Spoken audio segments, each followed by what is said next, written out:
saya ketemu lagi dengan Anda untuk membahas tema teraktual yang sedang up to date di sekitar kita. Dan baru saja kita merayakan Hari Besar Umat Islam, yaitu Maulid Nabi Muhammad SAW. Mana apakah yang bisa kita gali dari momentum tersebut? Apakah hanya sekedar berjukan kecintaan kita kepada Rasul dan memperingati hari kelahirannya, atau ada momen-momen sakral lainnya yang bisa kita ulik untuk mendapatkan informasi yang lebih menarik lagi. Untuk itu sudah hadir bersama saya sore ini ada Ustadz Ahmad Fatoni yang akan membahas tentang Maulid Nabi. Assalamualaikum Ustadz. Waalaikumsalam warahmatullahi wabarakatuh. Gimana kabarnya? Alhamdulillah sehat Mas Ustadz. Yusuf?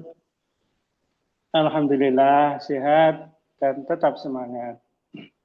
Baik, Alhamdulillah. Ustadz, baru saja kita beberapa sudah mulai merayakan momentum Maulid Nabi. Sebenarnya kalau boleh kita kupas lebih mendalam, apa yang bisa kita gali dari peringatan Maulid Nabi Muhammad SAW ini, dan bagaimana semestinya umat Islam memaknainya dalam konteks perubahan sosial politik itu sendiri. Ya, baik. Bismillahirrahmanirrahim. Assalamualaikum warahmatullahi wabarakatuh. Waalaikumsalam warahmatullahi wabarakatuh. Ya, hari ini kita ada di bulan Rabiul Awal, ya. Jadi beberapa hari kemarin itu bertepatan dengan tanggal 12 Rabiul Awal. Kita tahu bahwa di tanggal 12 Rabiul Awal itu kaum muslimin memperingati Maulid Nabi besar Muhammad Sallallahu Alaihi Wasallam. Akan tapi ketika kita bicara kelahiran baginda Rasulullah Muhammad Sallallahu Alaihi Wasallam, itu memang ada ikhtilaf, ya. Paling tidak saya mencoba untuk menyampaikan ada dua perbedaan, ya. Yang pertama mengacu kepada kitab yang ditulis oleh Syekh Safiyur Rahman Al-Mubarakfuri di dalam kitab beliau, kitab Rohihul Maktum. Beliau mengatakan bahwa Nabi itu lahir tanggal 9 Rabiul Awal tahun gajah atau bertepatan dengan tanggal 20 atau 22 April tahun 571 Masehi. Meskipun di dalam kitab yang lain, ya, kita lihat di kitab Sirah Nabawiyah yang ditulis oleh Syekh Rawas Al-Kohji, jadi beliau mengatakan bahwa baginda Rasulullah Muhammad SAW itu lahir tanggal 12 Rabiul Awal. Ya. Nah, ketika kita bicara tanggal 12 Rabiul Awal, itu sebenarnya ada tiga peristiwa besar, gitu, ya.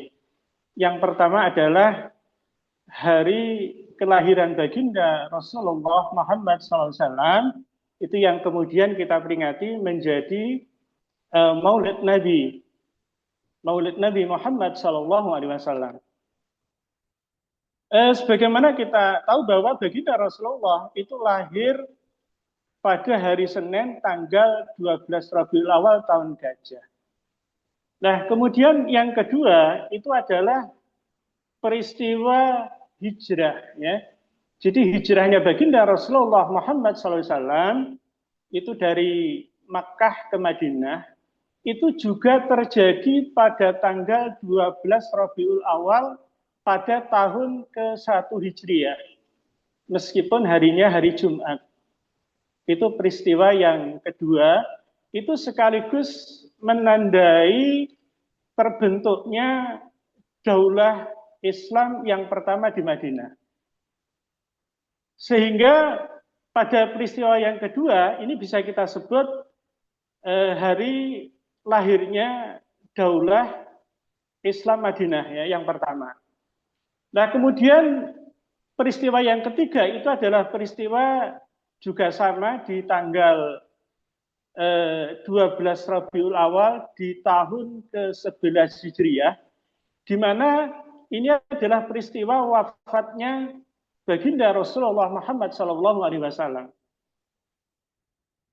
Ini terjadi pada hari Senin Nah, kemudian hari ini juga dikenal menjadi hari lahirnya khilafah Islamiyah, ya. Karena sebagaimana kita tahu fungsi baginda Rasulullah Muhammad SAW itu yang pertama adalah beliau menjalankan fungsi kenabian dan kerasulan. Yang tentu fungsi ini tidak bisa digantikan oleh yang lain. Akan tetapi fungsi yang kedua bahwa beliau adalah sebagai kepala negara itu digantikan oleh sahabat yang lain. Nah, itu kalau kita berbicara terkait dengan tanggal 12 Rabiul Awal. Nah, kemudian terkait dengan peringatan Maulid Nabi Muhammad SAW itu sendiri, ya, itu yang pertama tentu kita harus memahami dan memaknai bahwa peringatan Maulid Nabi itu bukan hanya sekedar momentum ritual penuh lantunan sholawat dan doa semata. Tetapi mestinya peringatan Maulid Nabi ini kita jadikan sebagai sebuah kesempatan reflektif untuk menggali hikmah agung dari kelahiran baginda Rasulullah Muhammad SAW. Nah, kemudian berikutnya adalah bahwa hikmah terbesar yang barangkali jarang dibicarakan, yang barangkali jarang disorot adalah bahwa kelahiran beliau itu adalah menandai awal perubahan besar dalam peradaban manusia dari masyarakat jahiliyah menuju masyarakat Islam yang mulia. Karena itu momentum Maulid ketika dikaitkan dengan perubahan sosial politik pada hari ini, tentu kita akan melihat ada dua poin, ya. Yang pertama adalah kalau kita melihat kondisi hari ini, ya, ini kan ada yang disebut people power, ya, atau gerakan massa yang acap kali dibumbui anarkisme atau kekerasan yang tidak jarang memakan korban, ya.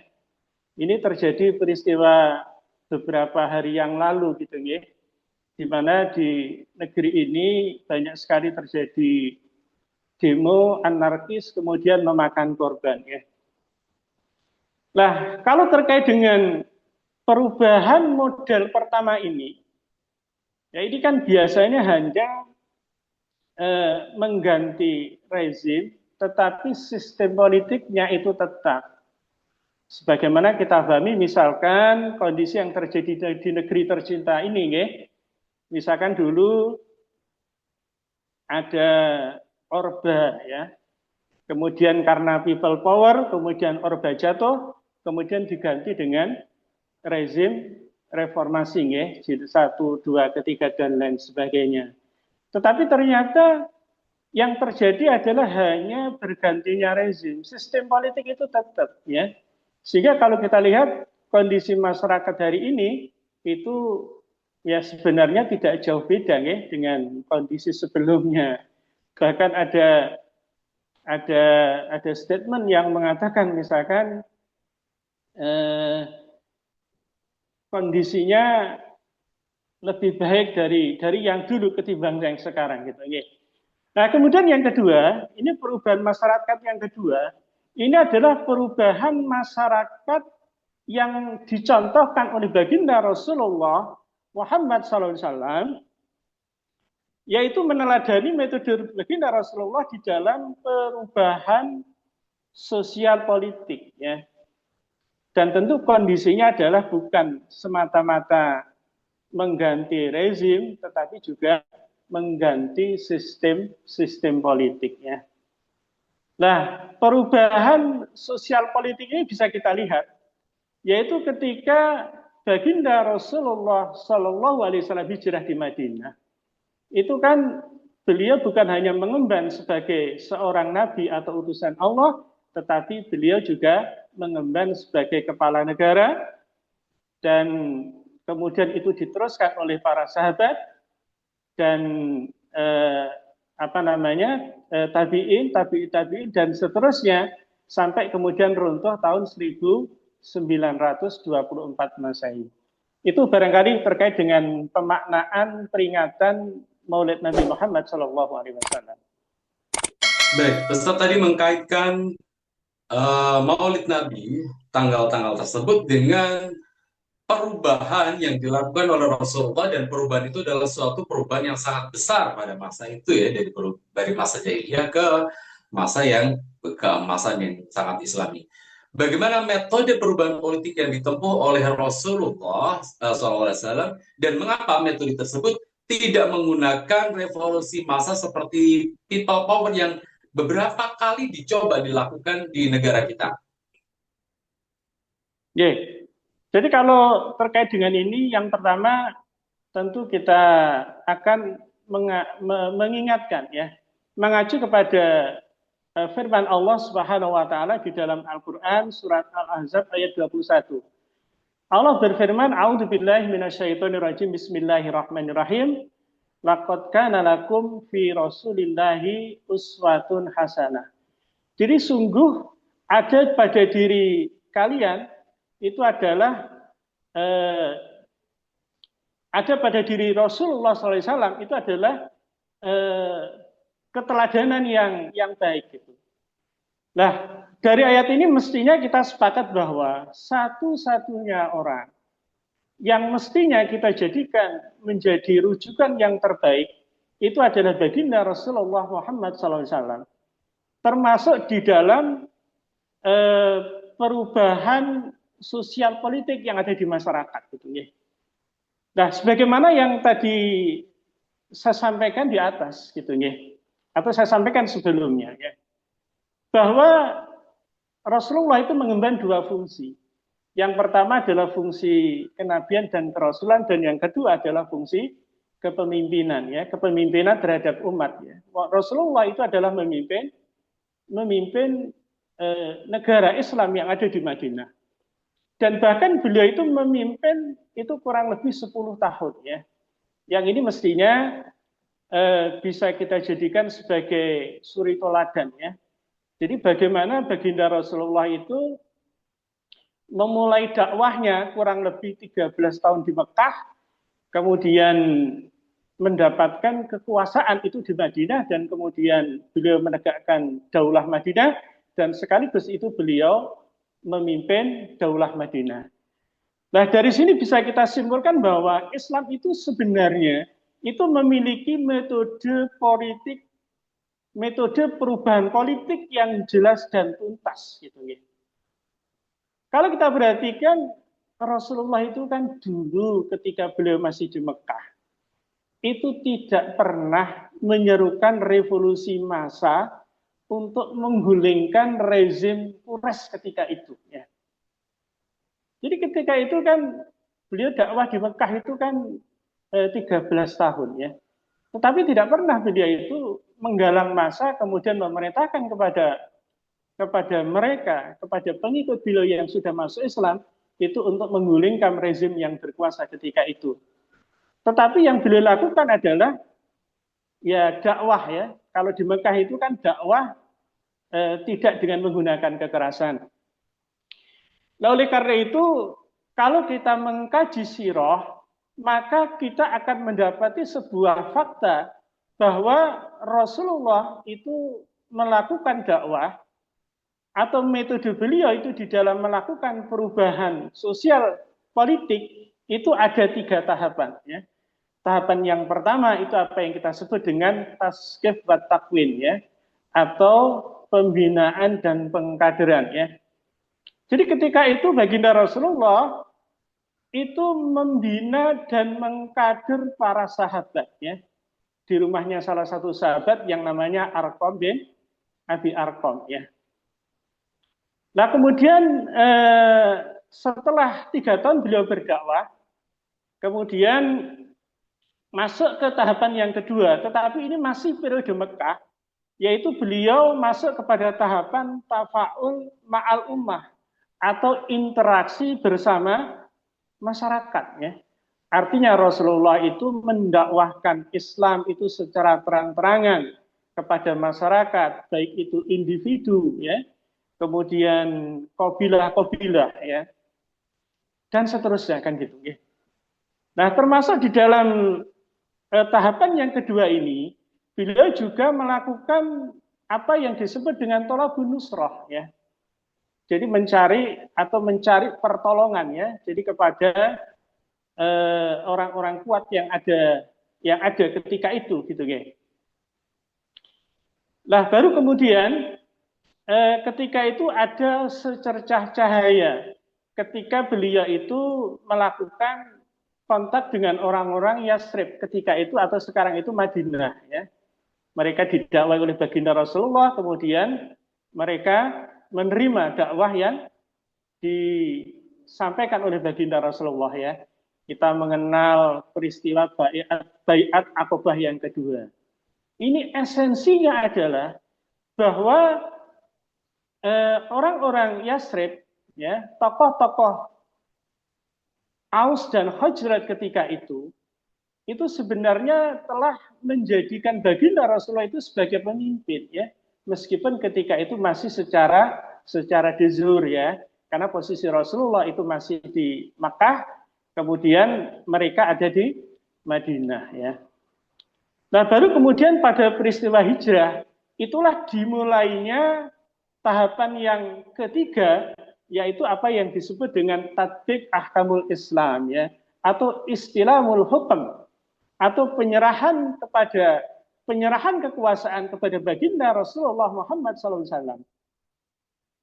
Jadi ketika di Madinah itu kekuasaannya itu diserahkan secara de facto kepada baginda Rasulullah SAW untuk memimpin daulah Islam di Madinah dengan memberlakukan syariat Islam itu secara kafah.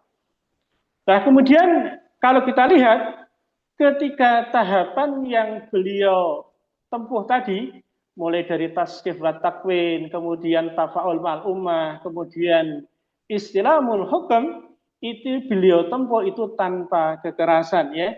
Jadi beliau tidak melakukan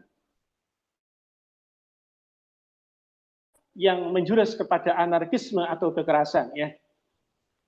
Nah, itu kira-kira terkait dengan metode Rasulullah di dalam mengubah masyarakat ya, dari zaman kegelapan menuju zaman terang benderang. Baik. Berbicara tentang metode yang dilakukan oleh Rasulullah untuk melakukan perubahan besar tersebut, apa perbedaan mendasar yang ada yang begitu mencolok antara perubahan rezim melalui demokrasi dengan perubahan yang dilakukan oleh Rasulullah melalui dakwah Rasulullah itu sendiri, dan bagaimana efektivitas keduanya dalam menciptakan perubahan yang hakiki bagi manusia? Ya, baik. Berarti kita akan membandingkan dua model perubahan. Ya. Dan nanti kita juga akan melihat kira-kira mana yang lebih baik. Ya. Kemudian kira-kira mana yang menghasilkan kondisi yang jauh lebih baik dari adanya perubahan. Itu ya. Jadi yang pertama, itu adalah metode perubahan rezim melalui ya demokrasi sekuler ya, seperti hari ini gitu ya. Yang dilakukan dengan metode pengerahan massa gitu ya, atau people power ya. Nah, kalau kita lihat metode ini itu sifatnya ya euforia sesaat gitu ya. Nah, kemudian ternyata people power itu juga gagal mengubah sistem yang rusak yang memang itu menjadi akar dari persoalan gitu ya. Tadi di atas sudah sedikit saya singgung ya. Kalau kita perhatikan keadaan yang ada di negeri ini gitu ya. Jadi memang diakui atau tidak, ya negeri ini kan memang sistemnya adalah sistem ya kapitalis sekuler kan gitu ya. Karena definisi sekuler sendiri adalah memisahkan agama dengan negara kan gitu ya.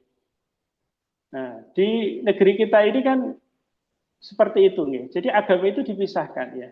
Agama itu hanya untuk persoalan-persoalan yang ada di ranah private ya, ranah pribadi ya, misalkan ibadah-ibadah makhluk gitu ya. Tetapi terkait dengan persoalan-persoalan misalkan interaksi antara manusia satu dengan manusia yang lain, tentu ya agama itu diabaikan ya. Nah kemudian seperti apa hasilnya? Kita bisa melihat kondisi perpolitikan yang ada di negeri kita ini, ketika pada masa Orde Lama, ya, kemudian masa Orde Baru, ya, kemudian masa revolusi baik jilid 1, jilid 2 dan lain sebagainya kan. Nah sekarang pertanyaannya, apakah kondisi hari ini misalkan ya itu jauh lebih baik ya dibandingkan dengan Orde Baru misalkan ya? Kan ada yang berkomentar misalkan, oh ternyata kondisi Orde Baru itu lebih baik ya, dibandingkan dengan kondisi kita hari ini yang ada di Orde Reformasi kan. Nah, berarti kalau demikian ya perubahan yang ada itu tentu tidak membawa kebaikan. Gitu. Misalkan kita ambil beberapa indikator ya, apakah indikator ekonomi gitu nih. Jadi apakah ekonomi hari ini lebih baik dengan rezim yang dulu-dulu misalkan ya. Ternyata juga tidak ya. Tidak lebih baik ya. Kemudian dari sisi politik itu juga sama ya. Kemudian dari sisi kesejahteraan ya. Apakah masyarakat hari ini lebih sejahtera dibandingkan dengan sebelumnya? Kalau kita lihat fakta dan kita merasakan, oh ternyata kok juga tidak kan ya. Nah, berarti metode perubahan berarti ya gagal gitu ya. Nah kemudian yang kedua kita akan membandingkan metode perubahan politik ala Rasulullah Muhammad SAW ya. Maka kalau kita lihat faktanya, kalau kita kembali merujuk kepada sirah, maka metode perubahan yang telah dilakukan oleh baginda Rasulullah itu telah terbukti efektif dalam proses perubahan hingga melahirkan peradaban yang agung gitu ya. Jadi peradaban Islam itu dibangun pertama kali oleh baginda Rasulullah itu di Madinah gitu. Ya. Negeri atau wilayah Madinah yang barangkali ketika itu sama sekali tidak diperhitungkan, maka dalam waktu 10 tahun ya, dalam masa kepemimpinan baginda Rasulullah itu telah bisa menjadikan Jazirah Arab itu masuk di dalam kekuasaan Islam gitu. Nah, kemudian tidak cukup sampai di situ. Kemudian peradaban Islam terus berkembang pada masa Khulafaur Rasyidin ya. Bahkan pada masa Khalifah Umar bin Khattab itu dua imperium besar ketika itu yaitu Imperium Persia dan Romawi itu takluk di bawah kekuasaan Islam gitu ya. Nah, kemudian dilanjutkan pada masa kekhilafan Bani Umayyah, lanjut kekhilafan Bani Abbasiyah dan lanjut pada masa kekhilafan Bani Utsmaniyah. Bahkan pada masa kekhilafan Bani Utsmaniyah itu 2/3 dunia itu di bawah kekuasaan Islam. Nah, sehingga perubahan yang dibangun oleh baginda Rasulullah ya, itu ternyata bisa menghasilkan sebuah peradaban yang agung yang bisa bertahan dalam waktu yang cukup lama ya, yaitu 1300 tahun atau 13 abad lamanya dan baru runtuh itu pada tahun 1924 ya, kurang lebih 100 tahun yang lalu. Itu barangkali kalau kita mau bandingkan antara dua perubahan. Alhasil ini kesimpulannya, jika umat Islam benar-benar ingin lepas dari siklus tirani dan ketidakadilan, jawabannya bukan demokrasi atau people power, melainkan mestinya itu meneladani metode dakwah dan perubahan ala Rasulullah Muhammad SAW. Itu barangkali. Baik.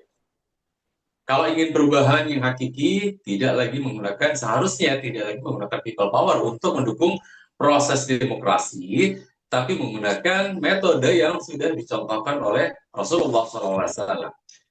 Dengan statement seperti itu, apakah ada argumentasi syar'i dan pandangan para ulama, dan bagaimana pandangan para ulama tentang kewajiban menegakkan khilafah itu sendiri, serta mengapa hal itu dianggap penting dalam perjuangan politik Islam, Ustaz? Jadi ketika kita bicara kewajiban untuk menegakkan khilafah, ya, jadi menegakkan itu kan sebagai sebuah amal, ya. Nah, kita teringat dengan sebuah kaidah, ya, al aslu fil af'al at-taqayyadu bil hukm syar'i, gitu, ya. Jadi asal dari perbuatan manusia, asal dari perbuatan kita itu adalah terikat dengan syariat Islam, gitu. Dan ketika kita bicara syariat Islam, maka hukum perbuatan itu kan hanya 5, ya. Yang pertama wajib, ya, kemudian sunnah, kemudian yang ketiga mubah, yang keempat makruh, dan yang kelima itu adalah haram, gitu. Dan kita mengetahui status hukum sebuah perbuatan ketika misalkan dihukumi wajib, maka tentu ini harus ada dalil, ya. Dan ketika kita bicara dalil, maka jumhur ulama itu sepakat bahwa dalil yang disepakati oleh jumhur itu ada 4. Yang pertama adalah Al-Quran, kemudian yang kedua adalah hadis, yang ketiga itu adalah ijma' sahabat, dan yang ketiga itu adalah kias, gitu. Nah, kembali kepada dalil kewajiban untuk menegakkan khilafah, ya, maka saya perlu sampaikan bahwa para ulama ahlu sunnah wal jamaah itu sepakat bahwa khilafah itu adalah kewajiban syar'i, gitu, bukan sekedar pilihan politik, ya. Karena dia kewajiban syar'i, maka tentu ditunjang oleh dalil-dalil syar'i, ya. Nah, di sini saya ingin menyampaikan paling tidak dua pendapat, ya, yang disampaikan oleh ulama, ya. Yang pertama adalah ulama mazhab Syafi'i terkemuka, ya. Ini disampaikan oleh Imam Al-Mawardi yang beliau itu wafat tahun 450 Hijriah. Beliau menyampaikan pendapatnya di dalam kitabnya yaitu Ahkamus Sultaniyah halaman 5. Beliau mengatakan al-imamatu mawdu'atun li khilafatin nubuwati fi khirasatid din wa siyasatid dunya wa abduha liman yakumu biha fil ummati wajibun bil ijma'i. Jadi imamah atau khalifah itu ditetapkan sebagai pengganti kenabian dalam rangka menjaga agama dan mengatur urusan dunia. Mengangkat seorang imam atau khalifah bagi umat, hukumnya adalah wajib berdasarkan ijma'. Ya, ini sebagaimana disampaikan oleh Imam Al-Mawardi di dalam kitab beliau Ahkamus Sultaniyah. Kemudian yang kedua, saya juga ingin menyampaikan pendapat dari Imam Nawawi, ya. Beliau wafat tahun 676 Hijriah. Beliau adalah salah seorang ulama muktabar, ya, di mazhab Syafi'i, ya. Beliau menegaskan wa ajma'u ala annahu yajibu 'alal muslimina nasbu khilafatin wa wujubuhu bisyar'i la bil aql.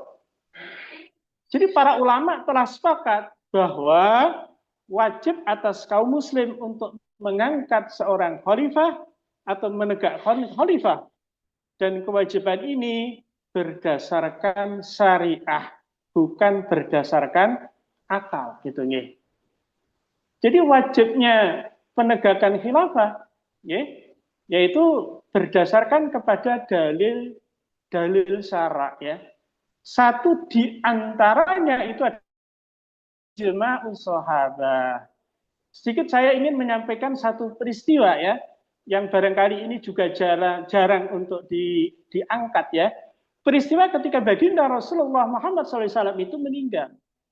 Nah, ternyata para sahabat ketika itu tidak langsung memakamkan jenazah baginda Rasulullah Muhammad SAW.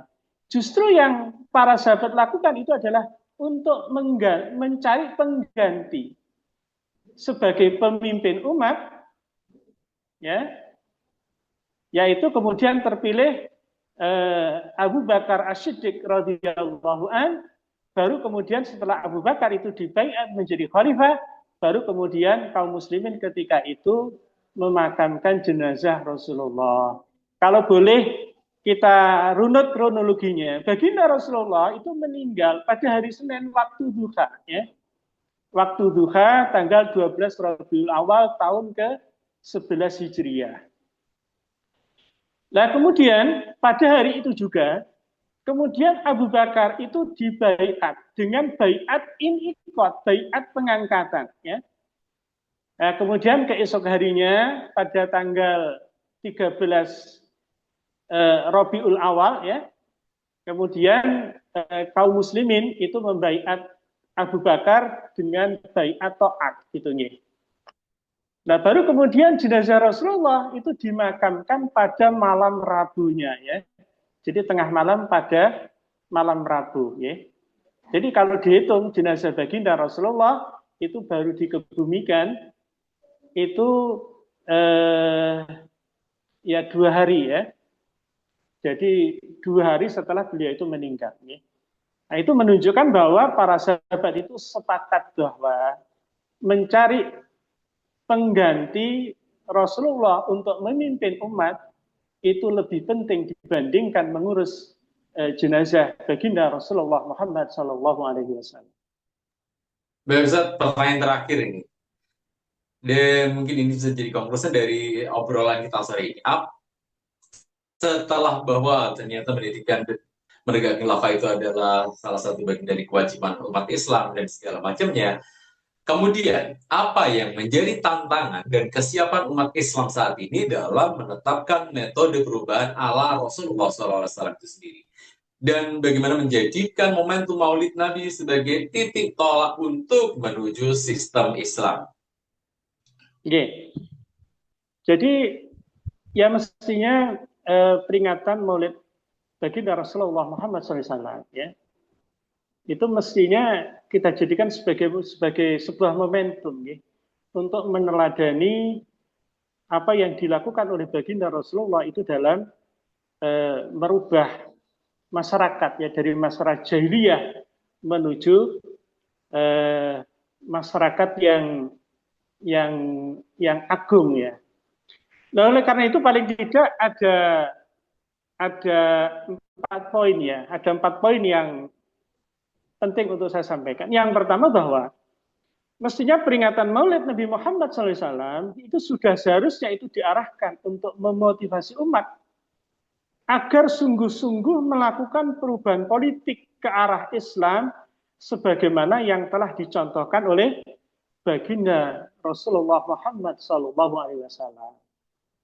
Kenapa demikian? Ya, karena ternyata metode yang lain selain metode ala baginda Rasulullah Muhammad SAW itu terbukti gagal, gitu. Terbukti gagal, gitu. Tetapi metode perubahan yang dilakukan oleh baginda Rasulullah itu sudah terbukti itu berhasil, gitu. Nah, mestinya itu yang kita contoh. Oleh karena itu mestinya kaum muslimin hari ini itu harus mengkaji kembali, ya, sirah atau perjalanan hidup baginda Rasulullah Muhammad SAW.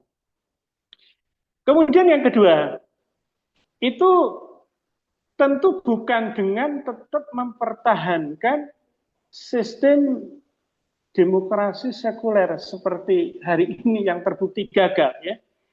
Karena hanya dengan itu, ya, jadi peringatan Maulid itu akan jauh lebih bermakna, gitu, ya. Nah, kemudian poin yang ketiga yang barangkali penting untuk saya sampaikan, ya. Jadi memang terkait dengan kegemilangan peradaban emas Islam yang bertahan selama 13 abad lamanya atau 1300 tahun lamanya, itu memang hari ini itu sengaja dikaburkan, ya, sengaja dikubur, gitu, ya. Maka barangkali banyak di antara generasi kaum muslimin itu yang tidak ngerti, tidak paham bahwa umat Islam itu dulu itu pernah memegang peradaban dunia, gitu, ya, dalam kurun waktu yang cukup lama. Nah, oleh karena itu maka umat Islam hari ini itu harus disadarkan, ya. Nah, kemudian terakhir, ya, tentunya poin yang keempat, itu harus terus-menerus istiqomah ya, untuk berdakwah, untuk mengedukasi umat agar umat ini memiliki kesadaran bahwa kemuliaan dan kejayaan Islam itu hanya terwujud dengan Islam, bukan dengan yang lain. Jadi kalau umat Islam, kaum muslimin ingin kembali jaya, maka satu-satunya jalan itu adalah harus dengan Islam, bukan dengan yang lain gitu. Ya, niku barangkali. Baik, Ustaz. Terima kasih banyak waktunya, sharingnya, luar biasa sekali pemaparannya tentang momentum Maulid Nabi yang kita peringati saat ini. Terima kasih Ustaz, sehat selalu. Assalamualaikum Ustaz. Ya, waalaikumsalam warahmatullahi wabarakatuh. Baik pemirsa, demikian tadi obrolan saya dengan Ustadz Ahmad Fatodi tentang momentum Maulid Nabi yang tengah kita peringati, yang seharusnya umat Islam tidak hanya memperingatinya sebagai hari peringatan sebiasa, tetapi menjadikannya sebagai titik tolak perubahan untuk menjadikan masyarakat menjadi masyarakat Islami itu sendiri. Jangan lupa untuk like, komen, dan share supaya lebih banyak yang tercerahkan dengan obrolan-obrolan yang kita lakukan. Terima kasih, sampai ketemu minggu depan. Assalamualaikum warahmatullahi wabarakatuh.